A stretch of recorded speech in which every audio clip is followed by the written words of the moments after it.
I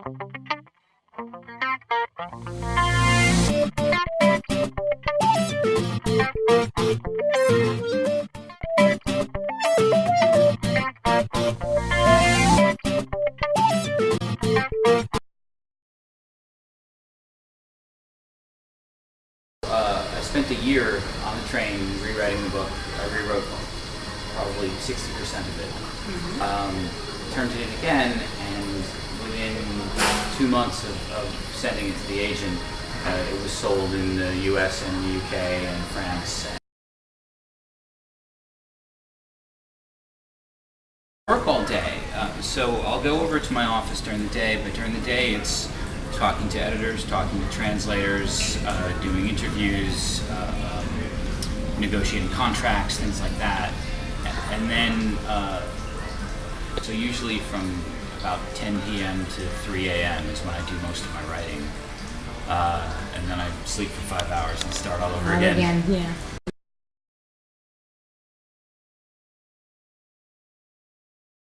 From a lot of different places. I played a lot of Dungeons and Dragons when I was young, and I was always the dungeon master, the leader of the game, and so I think I learned a lot there about making up worlds, making up characters, making up stories, and so that I think gave me a very strong foundation for writing.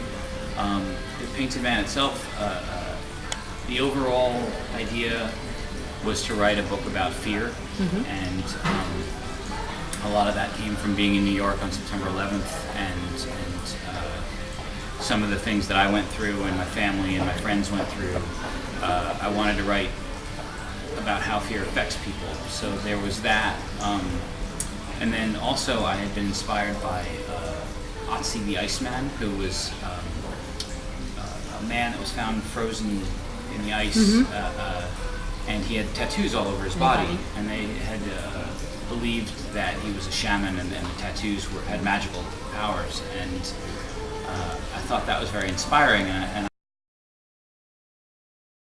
the overall story is about his two friends, Arlen and Jardir, who have a disagreement that they both kind of think that they're in the right, and it ends up starting a war between their two peoples. So the first book, The Painted Man, is about Arlen, who's a boy who grows up in a world where demons come out every night, and people hide behind magical symbols at night to protect themselves. It's a magic that was lost for a very long time that allows people to fight back against the demons. And because of that, people start to believe that he may be meant to be the savior of mankind.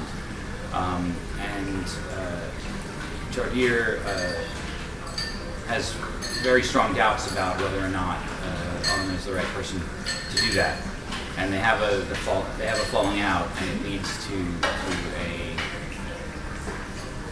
serious conflict. Now, the spear starts again with Jardir as a child and tells his story, and makes it clear that in his own way he's every bit as much of a hero as Arlen is.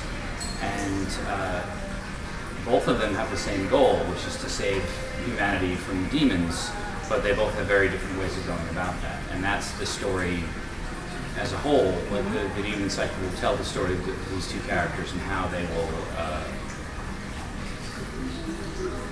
have to find a way to work together. It was when the first book sold, the publisher bought 3 books total. So everyone assumed that meant it was a trilogy, but my original book proposal was always for 5 books, and I'm working very hard to keep it at that. I don't want it to grow out of control, but it's also not going to end at the 3rd book. It's probably going to be the very beginning of 2012. I still have a lot of writing left to do. I have it plotted out in great detail. I know exactly what's going to happen, but I'm very meticulous about my prose. But there are things about how you will continue to have problems if you run away from the things that you're afraid of. And it's when you stop and face your fears that new paths open to you that weren't there before, and that you discover more about yourself and about what you're capable of. And also,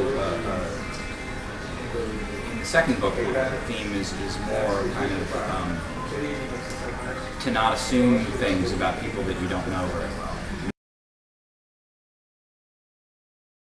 It's an honor to be compared with that. I mean, I think that in general, everyone compares fantasy books to The Lord of the Rings because The Lord of the Rings, in many ways, was the beginning of modern fantasy, and it's the